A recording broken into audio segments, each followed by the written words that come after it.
I'd like to introduce Arthur Cooper, who will moderate with Dean Cundey and tell us all about his life and the journey. Thank you very much.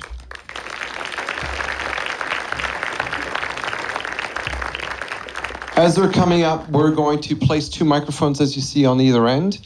We'd like to have you come up and ask questions afterwards. I'll ask Arthur to do his magic and grab a seat. There's some water there. And be kind. And Dean, be truthful.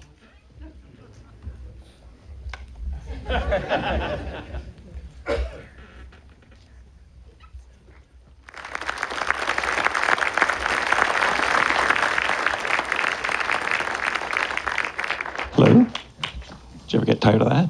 Hello. Thanks, everyone, for coming. So you were wondering off the top, 26 years, that is. Is that 26 years? 26 years since it was released. Uh-huh. So, still holds up, I think. How do you feel? Yeah, it seemed to, and it's a film print, so, there's little scratches and stuff that happens to film. Yeah. But 26 years later, it's still up there. I'd say so. I think everybody was on the edge of their seats, and even though I've seen it once or twice, I'd say in my career, happily all my kids have seen it too. I'm trying to figure out where to start. There's so many places we could come in from. Maybe just for people who don't know your career, maybe it's always nice to just sort of touch very briefly on, they know you're baking your child in the oven, but more about just how you got into cinematography, just like the Reader's Digest version, maybe of what you set you on this path to Spielberg. Well, I'd always wanted to go into film since I was a kid. When I was 12 years old, and from then on, my mother would drop us at the local theater in Alhambra, and the Saturday matinee there would be a kid-suitable adventure movie or a Disney, Snow White reissue or something. And I saw 20,000 Leagues Under the Sea and realized that those guys made me believe the impossible. And I got fascinated by that, so I decided at that point that I wanted to go into film. I went through high school, announced to my mother that in high school I wanted to go to film school, UCLA, and get into the film business. And she suspected this. But I said, I would love to be able to make films like I'd been seeing. And she said, well, you should think about it because it's almost impossible to get into the film business.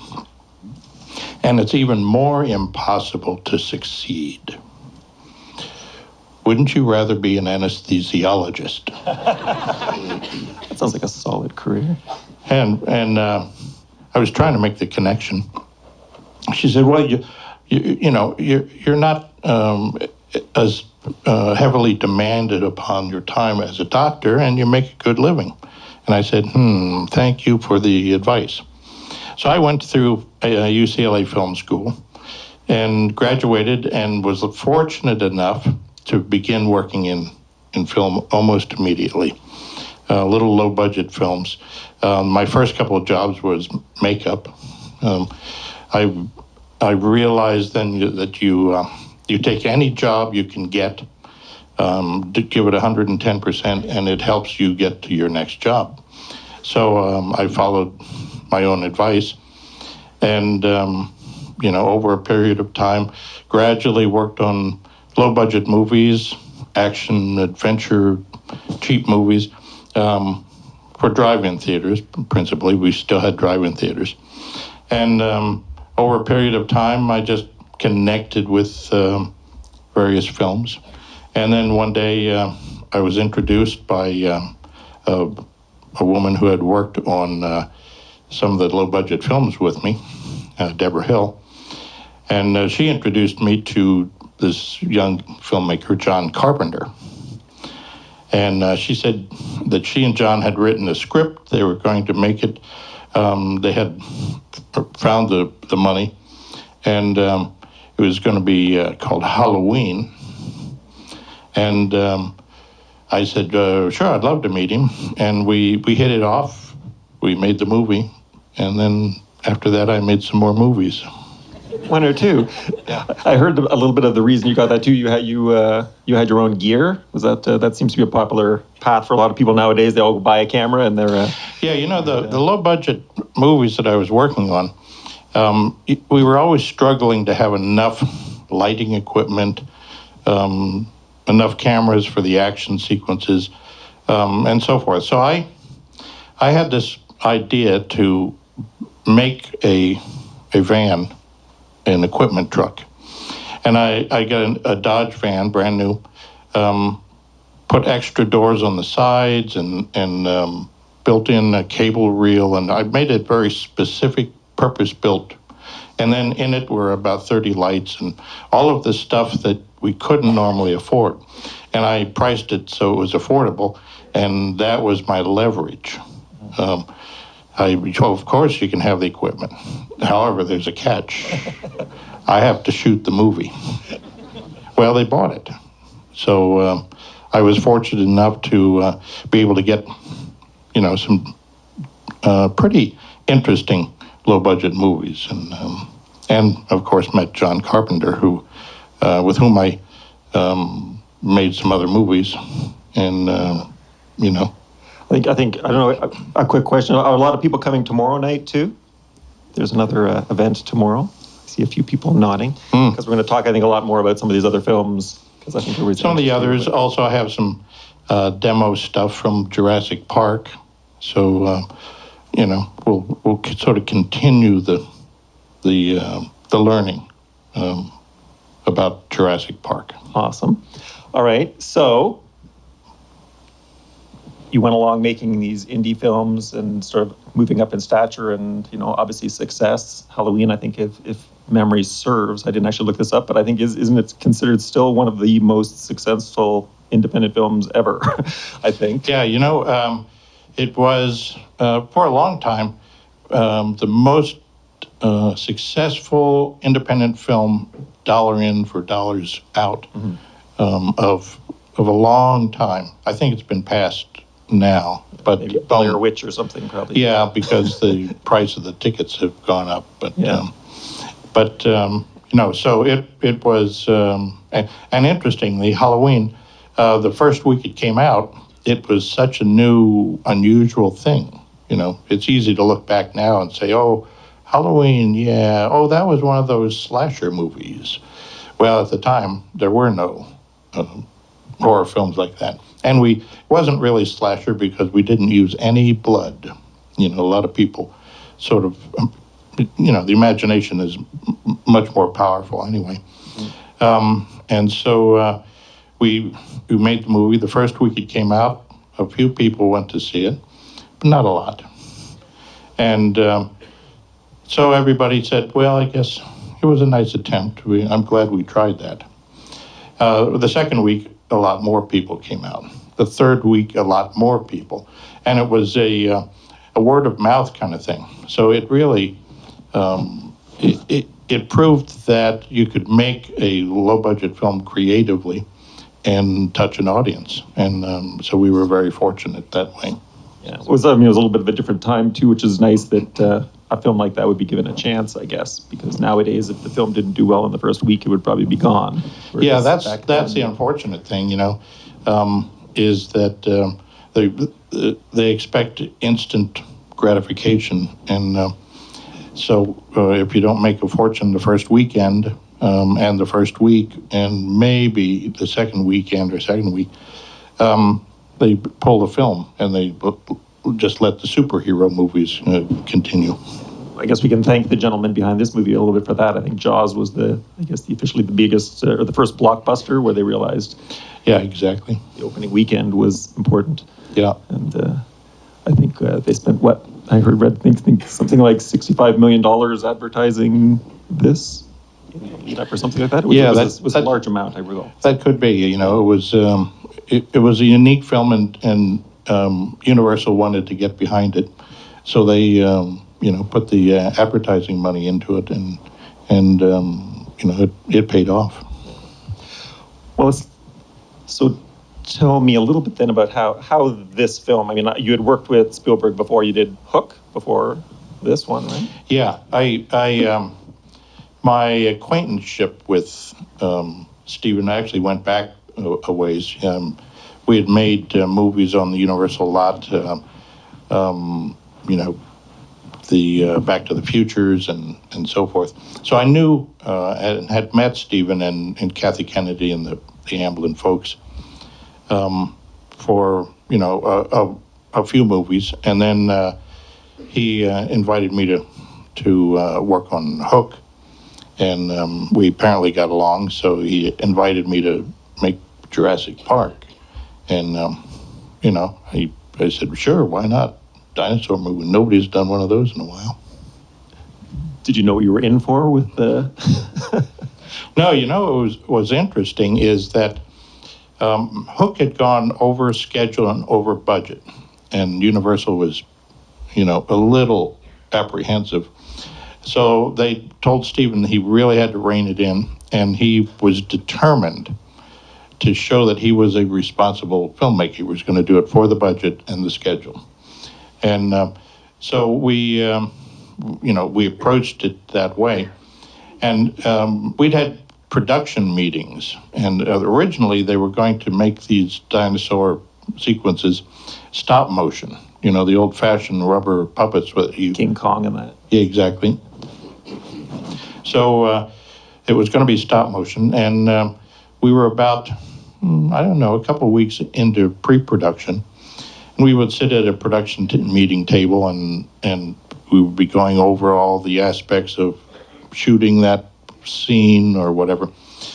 And they were making storyboards, the sketches for each shot, so that everybody would know what it was going to be. And the studio had told Steven that he could only have 150 special effects shots. Now, 2,000-3,000 is not unusual. 150 of these dinosaur shots. And then at one of the meetings, Dennis Murin, who's credited up there, said, Steven, we can do these in the computer, we think. And he said, oh, well, that's new and interesting. Let's see what you got. And he said, well, we don't have anything yet, but we think we can do it. But wait right here. So he came back a week later, and he showed us some very crude but intriguing dinosaur things. And Steven said, well, that's good. That's a skeleton of a dinosaur running, but there's no skin on it. What's it look like with skin? Dennis said, wait till you see that. Wait right here. And he came back a week later with some more. And over a period of, 5 or 6 weeks, we kept seeing slightly better, and then drastically better, and then amazingly better computer-generated stuff. So we committed to it.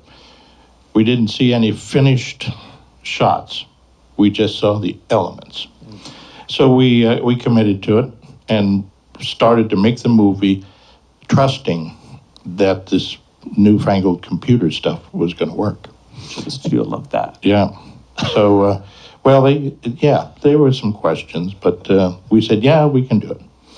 And so we began making the movie. And I had done Roger Rabbit, so I had this sensibility about shooting stuff that wasn't there, creatures that weren't there. So I was kind of the guide for that kind of stuff. And, it seemed to work out, as we saw. There you go. I'm curious, at one point, I think I looked up something that said there was a very long prep period, which would make perfect sense. How long were you involved in prep on it? Oh, can't remember. In those days, the prep was longer. Now it's getting shorter and shorter because everything becomes more, I wouldn't say mechanical, but the expectations are you'll use the techniques that have been used already. So for that one, I think I was on it for about 12 or 14 weeks of prep, shooting tests and investigating this newfangled computer stuff,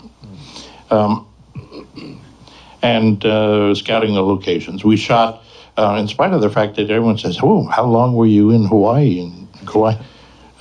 We were there for, I think, about 2 weeks. 2 weeks. And the rest of it, all of that night jungle and the rain and everything was on stages at Universal, which was a big help because shooting at night in a jungle in the rain is not fun or sometimes not even possible. So. Yeah. So some of the tests you did, would they have been doing comps? And I'm curious, because we talked a little bit about this earlier, how you would get in, at this time, a computer-generated image married to a film image. Well, it was very much a hybrid at that point. Now, you shoot digitally, you create digitally, you composite digitally, and then you output to a digital. To seeing film like this is kind of a rarity. But in those days, we were finding our way. And so we shot on film. They created the dinosaurs digitally. They composited them film on film optically, except for some of the stuff would be outputted by a computer. And then we would cut the negative and go through the film process, which was a little more rustic, you might say, than what it is now. And seeing your final results was sometimes a great surprise. The dailies the next morning after you shot the scene yesterday, you'd sit there and say, "Oh, wow, that came out really good." Then you'd also say, "Oh, wow, why is that so dark?" Or that didn't come out like we thought. So, it was a lot more interesting time, but also nerve-wracking. So again, and then planning, you mentioned storyboards. Is that how strictly they worked? I mean, I guess there was no. Did you do any animations, or they didn't obviously have previs, I guess, back then, so nothing. Well, oddly enough, there was previs because I think we sort of invented previs. Previs being the fact that besides the drawn storyboards that are just static, comic books, you might say. Steven was adamant about 150 shots. And we would sit at one of these production meetings, and Steven would say, "Okay, so this is the scene when he comes out and does this and so forth. So we need a shot of this with the dinosaur and the thing. How many is that?" And the AD or whoever was keeping track, or the artist, would say, "Let's see, that's 152. And Steven would say, "Okay, let's get rid of 2 shots. Which ones can we get rid of?" And he was adamant that it would be 150, and I believe it was. But there was also this very crude computer animation that was based on geometric shapes, cylinders and squares and circles, that kind of stuff they'd been modeling for a while. So we created little sequences to see how long they were going to be, and a man would be made up of a cylinder and 2 stubby cylinders for legs and 2 more cylinders for arms and a round ball for a head. But it would move, and it could be animated, and it was a very, very crude way of judging the length of time of a shot and stuff. So we were in fact finding our way through all this, and it became something that was extremely useful because anybody who was involved in the shot could then see the intention and what the composition would be, and what's, the action and so forth. And the guys who were doing the rubber dinosaurs, Dan Winston and his group, they could, understand that how the movement should be, and then the animators would also look at the shot and understand what their involvement was going to be. So it was a whole group of people finding their way through this new technology. Oh, who's that again? Very cool. So, I think we'd all love to work for Steven. So I'm curious to know, like, a little bit of how he works, potentially a little bit like. Well, it's interesting. What I probably should have said to warn everybody is to watch how well he uses the camera to combine bits of action and character moments and so forth into one shot, rather than a close-up of the guy and a close-up of the girl and another close-up of, and then the editor would cut them together, and you as an audience would watch cut. And Steven, who is such a great visual storyteller, would combine shots so that you would be on the close-up of the person, and then pan over, and there's the other one, and then one more would come up into frame, and you'd get 3 moments in one shot, and then follow over to something else and reveal a moment, and then some characters talking and so forth. So combining that into visually interesting ways and telling the story was one of the ways I think that we ended up coming in under schedule and under budget. There was supposed to be about 30 days of second unit, some other guys going out and shooting stuff. We ended up shooting that stuff and saving about 20-some days of second unit. Plus, we came in, I think, 12 days under schedule because we were efficiently shooting all of these moving shots and people entering frame. So Universal was delighted, first, by the fact that we came under schedule, under budget, and with 150 dinosaur shots. And then they were delighted when they were the first company to make $1 billion. So we had 2 delighteds out of it. Pretty awesome. Okay, I'm trying to think of, so with these kind of moving shots and that, where he comes and has it all planned out, would that be all then, again, in the storyboards? And did he have all that worked out when he would arrive on set? Or was there some room when you were show up in the day to say, hey, let's try this? Sometimes the storyboard would reflect the intention. But most of the time, he and I would work out the shot specifically there, because it all depended on where the actors were standing, what's the background, how could they move, where could the camera go, could we move the camera with a dolly shot or whatever. And so a lot of it, you sort of work out on the day and on the set.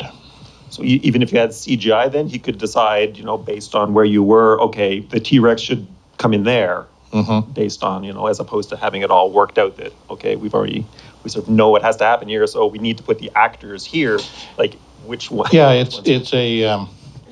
it's sort of a 2-layered thing. You try to visualize as much as possible in our case, the dinosaur shots, because there were a lot of people involved in making and creating and doing the puppeteering of dinosaurs, the CG work, and the production design and everybody.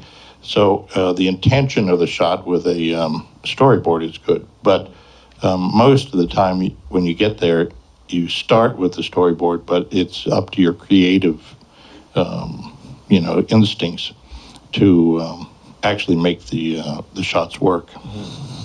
Okay.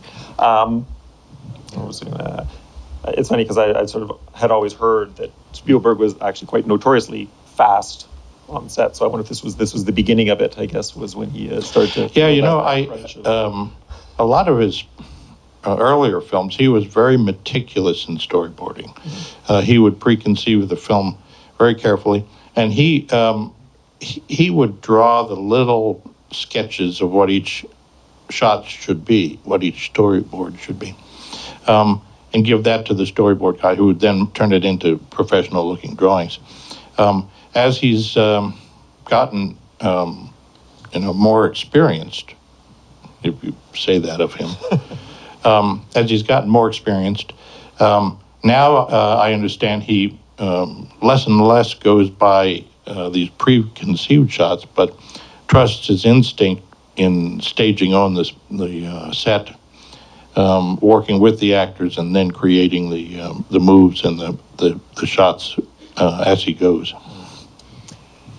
Did you, in your discussions with him, does he have, what sort of discussions do you have about the look of a film? Whether you could compare it, always for yourself, I guess, between Hook and this, as far as you were talking about it, what kind of examples you would have, or do you use examples of other films? Yeah, it's very interesting. It's a process. I remember sitting down before each film, and we'd go to the screening room in his offices at Universal, and he would have rolls of prints of various films back there, and papered, as they called it. In other words, he would have the editor roll down to a particular scene or shot, put a little piece of paper, tape it to that, and roll it some more and put a piece of tape, and then he would give that to the projectionist, and the guy would load up in the middle of these big giant rolls of film just the specific shots. Now, of course,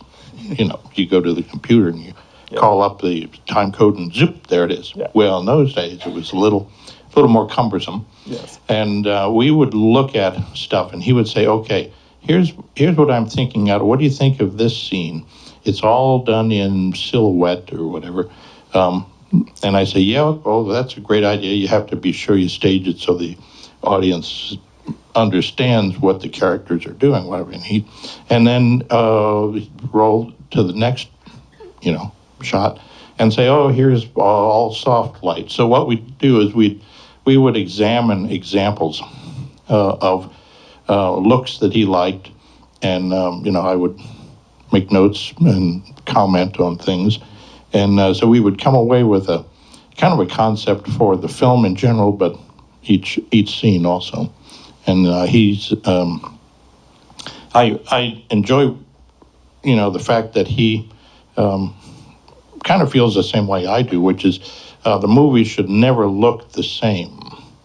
You shouldn't decide you're going to use all soft light from the top and light every scene like that. Sometimes television tends to be like that.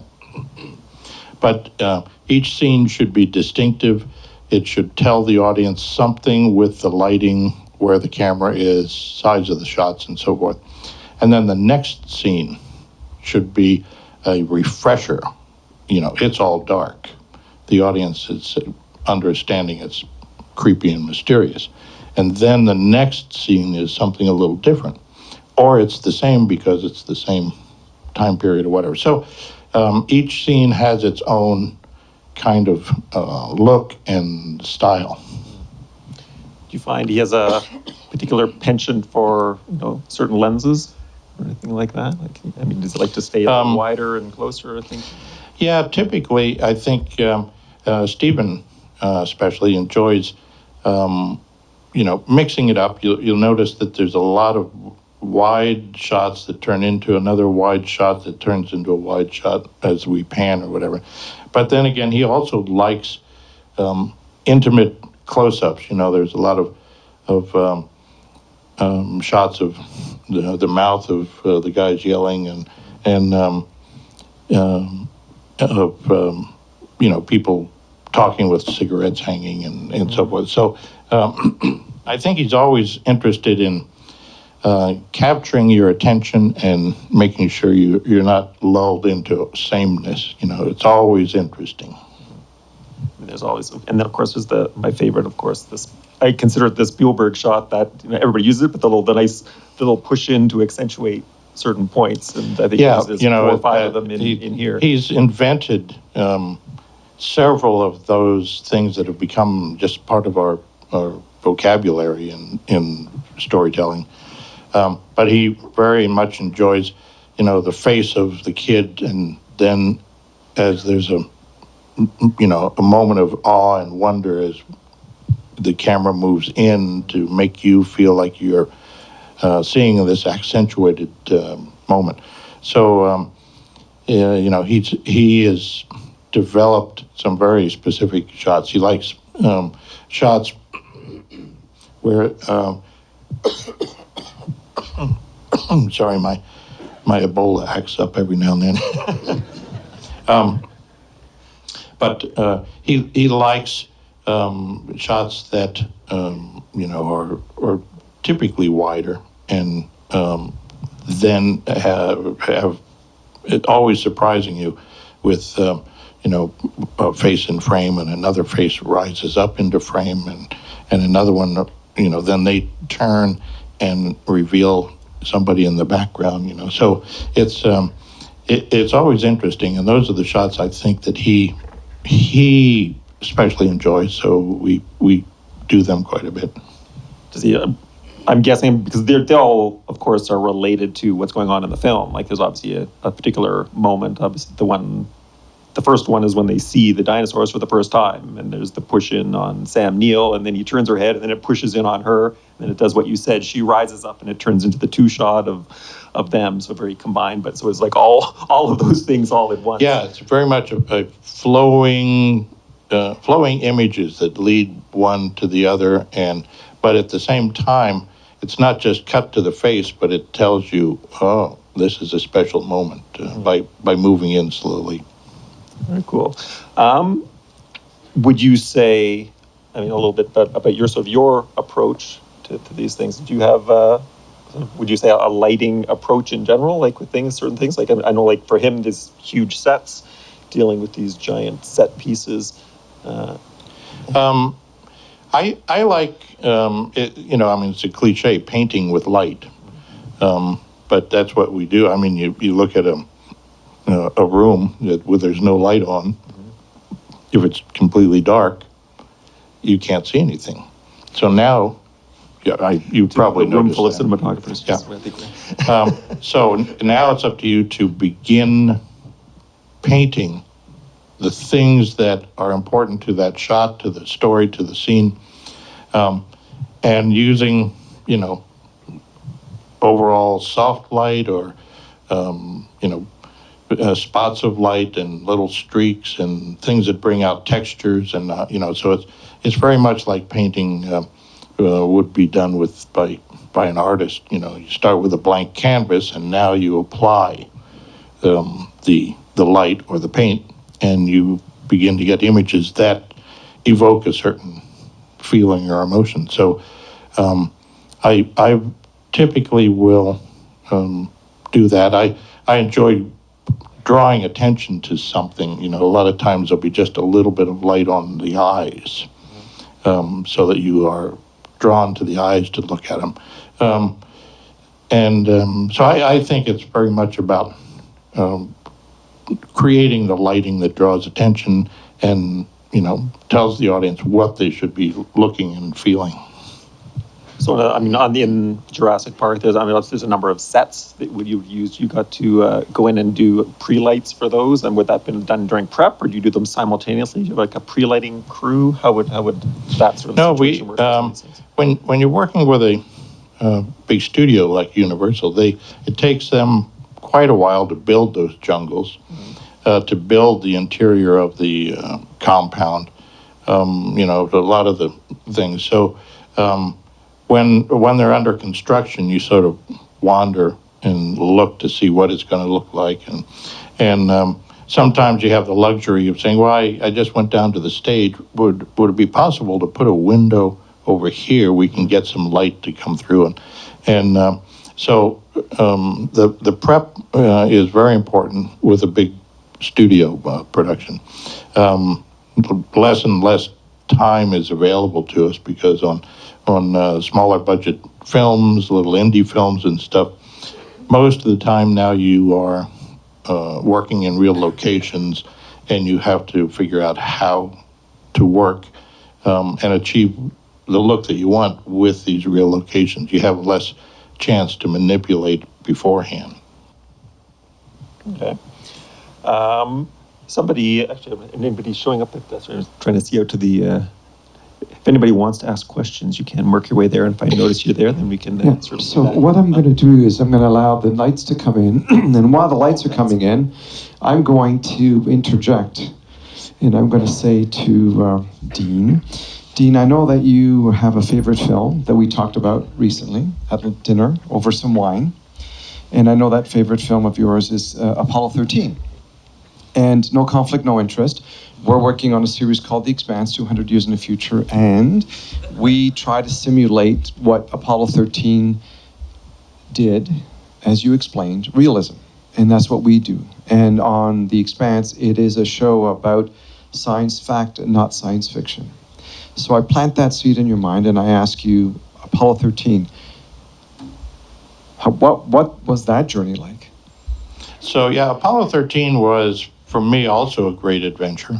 I have a whole variety of films that are great adventures. I point to a few of them as my favorite adventures, and Apollo 13 was one of them because Ron Howard and I had decided that we wanted the film to look as authentic as possible. And it was about a very particular thing that the audience had seen before on television, in the news, and so forth. And so there was this perception about how one sees the space program, the moon Apollo missions, and various others.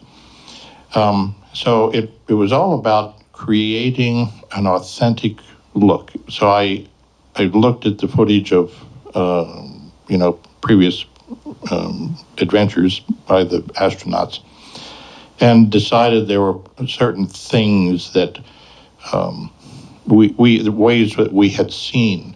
In other words, the interior of the capsule, when it's in space, is always the capsule is always rotating because it's hot on one side, is way below zero on the other.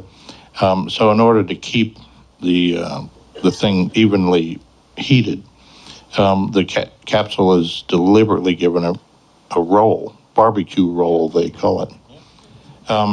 And as a result, the windows are always aiming at the sun and then not aiming at the sun and then aiming at the sun. So the light coming through the windows and from the sun is always moving. So I was determined that we would always do that rather than it being stationary, give a sense of movement at all times. And we did that with putting a light on the end of a crane arm with a controllable light, one of those rock and roll things you see on the stage all the time. And by moving the light past the window, but always keeping it aimed in through the window, there was this bright sunlight that would cross over the inside, creating all this moving reflection also. And then there were a lot of other little things. I had them build a rig to hold the camera. The camera would be in this kind of bag, mesh bag. And then a long cable went up to the ceiling of the stage, which was about as high as this theater, and then over to the side and down to a weight. What that did is it counterbalanced the camera, and it gave it the ability to move it very smoothly and as if it was weightless, to give a smooth sense of movement to it, but still not be completely locked off. And we could also move it so it looked as if the capsule were rolling or whatever. So there were a lot of those little, thought processes that we used beforehand to create a realistic look at the mission and how it was done and how the audience had seen the real ones, so it would give a sense of reality. Just a few of the Intel moments in your life. So if there's anybody that wants to come up and ask questions, please come up to the microphone And we'll just spin the camera around for the questions. Hey. Hi. Hi. Hi, Dean. We met a few times. I was at the ASC Clubhouse in Hollywood recently shooting those little videos with you guys. How are you doing? Very well. Thank you for coming. Thanks. A quick thank you to CSC, Jim, everybody. Really awesome. Jim was actually acting in my student film about 20 years ago. If you knew that, Manny, he actually was an actor. So the technical question is, I'm so excited because I love these movies. I'm gonna shoot these movies one day. Color. You guys have talked a lot about questions I already had in my head, and we'll talk tomorrow. But if we could touch on color, you shot this on film. You're shooting digitally today. How do you feel about color then versus how you do color now versus how you painted with light then for stock versus how you paint with light digitally today? Can you elaborate on that? Oh, yeah. I could actually probably bore you for 2 hours, but I won't. Film, we didn't know any better beforehand because film was what we shot with. And as I explained to students and when I do classes, in those days, the light was out there, it would come through the lens and it would get stuck on the film. And however it was there, that's the way it was, which meant anything you wanted to do about the look, you had to do out there on the stage or in the location. Where the light came from, the contrast, the color of the individual lights, all of that was a carefully thought out process, because when you looked at the film after that, there was very little you could do to manipulate that. Now we have almost unlimited control in the digital world. We shoot digitally, but we finish digitally. And the things that were impossible on film are now just common stuff. Not only making it brighter and darker, you can increase the contrast, you can increase the color saturation, decrease it so it's desaturated. You can turn it into sepia, into black and white, and all kinds of controls, visual control that we didn't have in those days. So that's something we take advantage of, something that you test to decide if you want a particular kind of look for a particular film or scene. And so I really enjoy the creative control that we have with the digital world compared to film. But I'm a strong advocate for still using that, creating the majority of what you want to have on the film or the digital in front of the lens. Paint with the light, the contrast, try to make it as much like a film image as possible so that you're not taking a lot of time or trying to fix things later. Be careful with your exposures and your contrast and the light direction and color and everything so that you have the maximum amount of creative control afterwards. Do you recall what stock you used for this?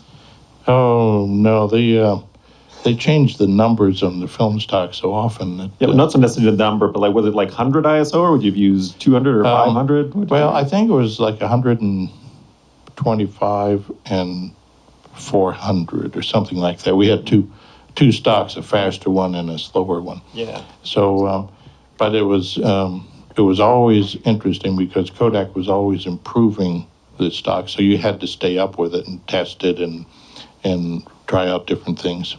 But if you were doing, I lie. For a second there, I was going to say most of the CGI shots were in the daytime, but of course there weren't. There's the big night scene and some of the interiors.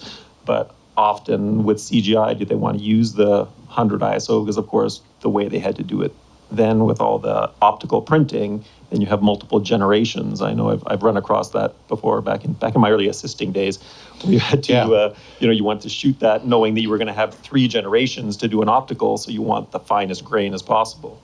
Yeah, the rule of thumb was always use the slowest film and the finest grain that you could for any particular situation, depending on how big the lighting had to be and so forth.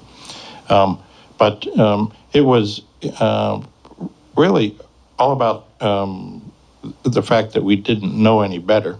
So we just would shoot with fine-grained film. We would shoot with, the right amount of light so that we knew that when it was duplicated later, it wouldn't get too contrasty, or they didn't have to print it up and it would get grainy or whatever. So it was very much a thought process, and which is one I encourage now. Do the same kind of thinking, because it'll give you the same capability of improving or compositing. 100%. Cool. What was the other thing I was going to say? Oh, so speaking then in that line, I had apparently Spielberg, as soon as you moved off to Poland to do Schindler's List, and was going back and forth. Were you involved much in the post production on this, or was strictly in the color time? I was watching. Steven went off to Poland, and ILM was a little worried. They were doing the animation and everything, and Universal was a little worried. So they set up this absolutely astounding thing that nobody had ever done. They would take the images that were being generated in San Francisco. They would run it through a very fast wire. They would beam it up to this thing called a satellite. You've heard. Okay, so that's good. I don't have to explain that. Beam it up to this satellite, and then that would beam it down to Europe, and it would go to a computer, and he would be able to see the same thing you can see on your phone in your pocket right now, So it was a whole new technological, age, and the stuff we were doing was just part of what was developed for all kinds of purposes, and we were coattailing on a lot of this newfangled computer stuff that has now led to the fact that you can do the same thing that ILM was doing on your iPad or your laptop. Yeah, you can get apps to do some of these things nowadays that just do it in real time, some of these effects. Did you have any discussions with other DPs? I'm trying to remember off the top of my head, somebody will tell me, who shot like Terminator 2, which was, of course, the other big CGI film that was a couple of years before this, and was sort of one of the first times people were doing any kind of real photorealistic CGI. So who shot Terminator? Sorry? Alan Greenberg. But I'm just curious if you had any discussions or anything with other. No, we were sort of trailblazing on our own. ILM was creating this new animation process and technology. So we sort of just developed it on our own. We shot tests, and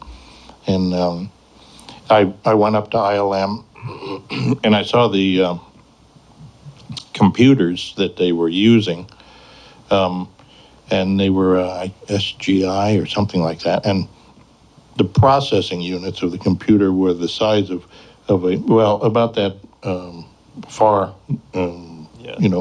They're large refrigerators. Yes. And they had to be kept in this room with constant air conditioning because they would generate so much heat. Yes. And they had 3 of these refrigerator computers, which now your desktop has equal or better computing power. So it was it was a process of just sort of developing it on our own as we went, and ILM doing the same. Very cool. Yeah, so we have a few questions here before we pull out our sleeping bags, and I know we can spend the night here. So I go over here, and then I'll come over to you. And I can put them to sleep.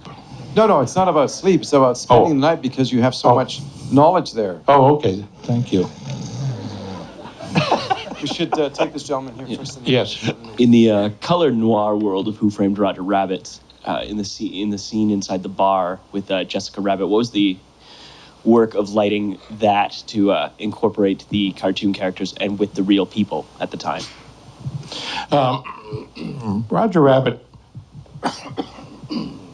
excuse me, Roger Rabbit was, I always point to that as being one of my 3 favorite films. It was again, a journey into the semi-unknown. Now they've been doing compositing animation and live action for a while, since the silent days, where Disney's first film was Alice in Cartoonland. So the concept was not new, but we wanted to take it a step further. So we were told, we couldn't move the camera. We had to lock it off, right, to give the animators room to move the cartoon characters in the frame. And I would say, well, suppose we want to pan with no, don't pan.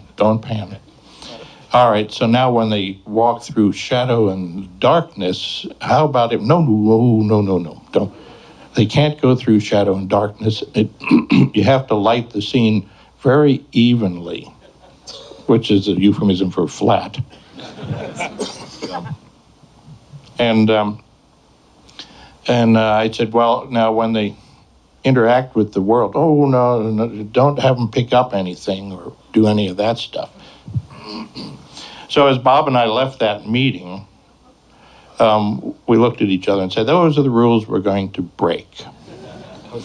And we did that, and we would look for all kinds of opportunities to create this feeling of interaction with the real world, moving in and out of light and shadow, picking up objects and moving chairs, and the camera following a character because he would not logically be walking along over to Eddie or something.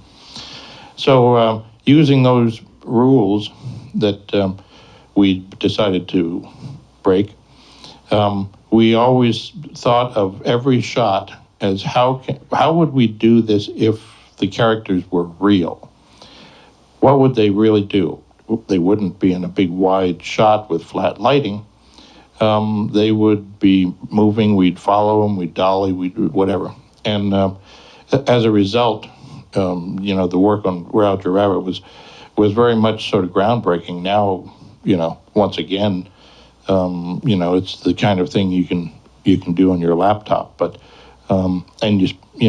shortly after Roger Rabbit came out, every cereal commercial had animated characters interacting and so forth. So it was fun to do that, fun to invent these new rules, and then it's fun to see the legacy of what where it's gone and how it's affected our current filmmaking. Very cool. Thank you. It was an amazing film. Thank you. Oh, thank you. And jump over to this one. Hi, how's it going? Hi. So I'm a huge fan of like monster movies, creature features, all that. And Jurassic Park isn't necessarily a monster movie, more of a creature feature, I guess. But I was wondering what your approach was to framing the bad guys versus the good guys, like Brontosaurus versus Velociraptor, if there was a difference to you in wanting to frame them as different characters. No, I would say we treated them as if they were, actual creatures, because that's what you have to do. You have to, tell the audience that they're seeing something like what they've seen all of their movie-going, viewing lives. They're used to seeing, a shot of a certain size and movement and so forth. So we approached it that way, again, as if these creatures were really there. And how would we shoot them? How high would the camera be? How low would it be for each shot, the intention of each? So I would say that there wasn't any, specific thing other than typically shooting them low because to make them more dominant, obviously more potentially threatening to the humans. Thank you. There's a young man over there who has a question. Hey, Dean. I have a very important question. I've watched this film over and over again, probably 6 or 8 times over the years. And as we rolled the credits this evening, I noticed there was one credit, and it was for someone named Mate. And I also noticed that there was the actor who played Mate was Dean Cundey. And my question is, I've watched the movie. I've never seen you in the movie, but are you actually there? And where are you? That's a good question. Let me start back. When I was doing research for the character, I interviewed about 8 Navy guys who had been in storms. No, actually, there's a little moment where on Nedry's screen, there's a guy who's saying, "Nope, we've got to get going," and then a giant wave dramatically hits him, almost killing him. And then I recovered, and I thought, no, this poor guy, and I won't go into all of that, but it was an interesting thing that it was, when we looked at the dailies, it was a big full-frame screen of me and all of this water and being dramatic and stuff. And then when it gets in the movie, I get composited down to about 1.5 inches and made blurry so it looks like it's video. And so it's like it could have been anybody. And Yeah, I noticed you didn't get your close-up. no, there was no close-up. However, I did get, I was in the Screen Actors Guild, so I do get residuals from that, oddly enough, which is interesting because every now and then I'll get a check from Universal for Jurassic Park. It'll be $2.08 or something like that. Nice. But, I'm sure there are guys who get a lot bigger residual checks. Colin over there has a question. Hi, Dean. Hi. So you're pretty much the reason I'm a cinematographer. Oh, I'm sorry. Wouldn't you really rather be an anesthesiologist? I have thought about it. No pressure at all. Mom maybe thinks that. Yeah. Oh, yes. All right. No, I mean, of course, body work is fantastic. But when I first started seeing the things you were doing was with John Carpenter way back when. And a lot of your work was anamorphic. And a lot of Steven's work is anamorphic. And so I'm kind of curious if there was a technical reason why Jurassic Park decided to be spherical, as I believe it was. Yeah. It's interesting because I've always liked anamorphic, a big wide aspect ratio. And John agreed, so almost everything I did with him was anamorphic. Anytime it was possible, I would, shoot anamorphic or suggest it to the director who, it was interesting, there were some directors who would say, oh, well, the screen is so wide, how do you frame a close-up, right? Because then there's a whole bunch of wasted space. And you say, no, that's not wasted space, that's storytelling space. That's lurking space for the killer, or that's the scenery or whatever. So I loved anamorphic. Hook was anamorphic because there are a lot of people and scenery and so forth. When we talked about this one, Steven said, these dinosaurs are taller than they are wide. So I think it should be 185, which it was. I didn't necessarily agree because there's an awful lot of environment you can put in there, but he was afraid it would make them look smaller because there was all of this extra space. So I said, well, okay, there's some logic to that. So we specifically decided to go 185 spherical so that the dinosaurs had a bigger presence in each frame. Follow-up question. I understand Steve's very fast. Steve, we're on a first name basis. Steven is very fast. He works very quickly.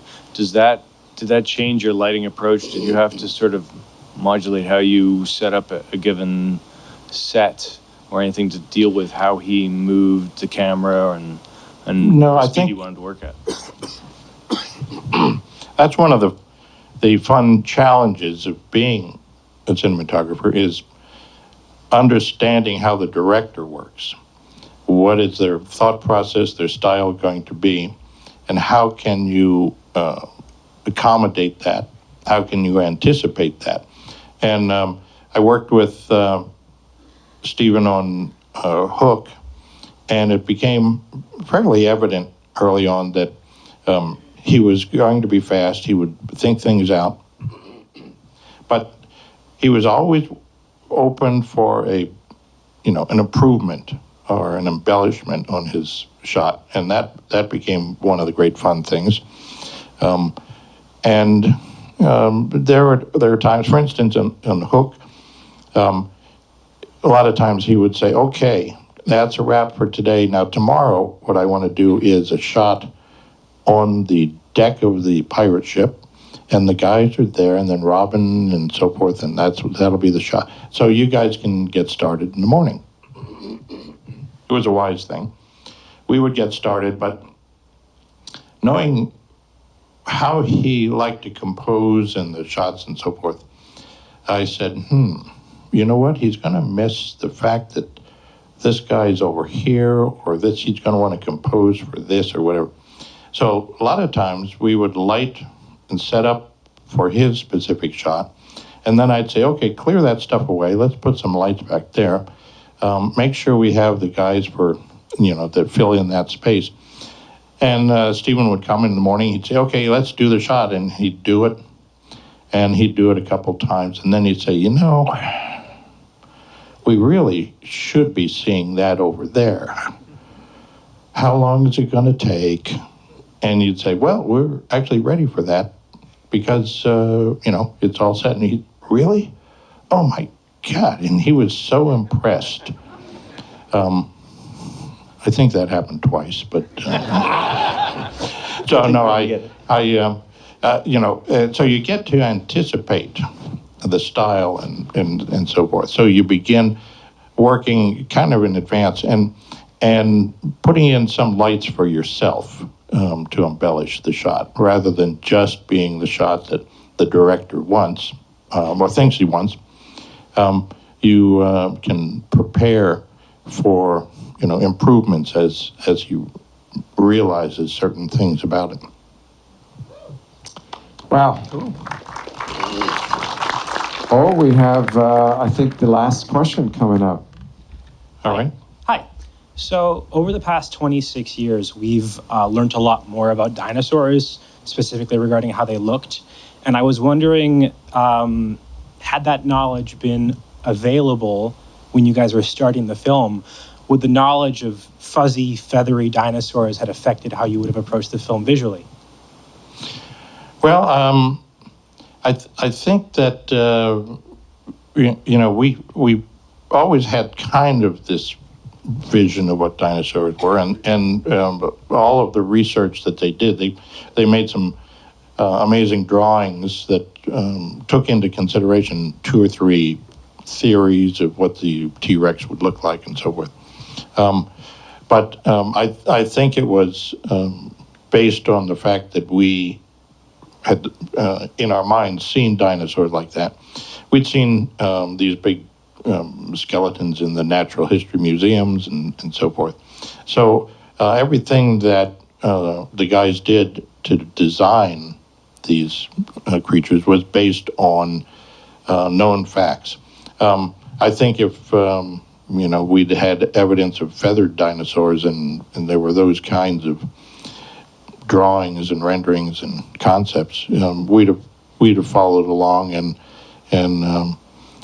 find ways to make fluffy, feathery dinosaurs also look mean and nasty. Just like our pillows at night. On that note, I want to thank everybody for attending tonight. Thank you, Dean. Thank you very much. Of course. Arthur. Thank you for doing your homework and being so diligent on that. Thank you. I would like to just say thank you to a few, again, the sponsors above us. Thank you. We wouldn't be here without you. I thank them also Yes, thank you. for this opportunity. And thank you. Apparently, earlier I said Tim Teven was here, but that was his twin brother. It's Jim, actually, that I thank for being the conduit to this happening. Thank you. Oliver and Bonaccini and TIFF, thank you very much for allowing us to do what we do. And you do what you do. Patty Guignard from CSC, George Willis, I'd like to thank Jeremy Benning, Susan Sarenchuk, and a key factor of who we wouldn't be here because you guys were communicating with her was Michelle today. So thank you all for doing what you do. In this journey, we found out that what we would like to do on behalf of the sponsors is approach us earlier, tell us that you want to do 2-3 events a year, and we can put our marketing money towards adventures like this. So what we're going to do is we're going to form a committee of like-minded souls and folks and project forward 2 or 3 events that go from January to potentially April 2020, and we'll approach all the sponsors above in November, December, and say, here's a hat, please put it in, and this is what we would like to do. So we look forward to doing that as well and continuing these sort of events on behalf of the CSC. So that's a plan for the future. You know, I have to say, one thing that the ASC and the CSC and so much of what we do depends on the sponsors that I am tremendously thankful to, their spirit of helping out, because in theory they don't get anything from it other than, helping people understand and make choices, important ones, to be or not be an anesthesiologist. Do you know what I'm saying? Well, I was going to be a proctologist in my early incarnation of life, but I pass on to everyone up above is I give them an attaboy. So, and I'm very, very diligent about knocking on their doors, and I don't stop until we get what we need. Well, that's excellent, and I appreciate what they do. They do, and we're thankful. And last but not least, in the words of a person that accepted an award at the CSC Awards, thank you to our husbands, our wives, and our partners, and our families. And I thank you for being here tonight. Thank you very much.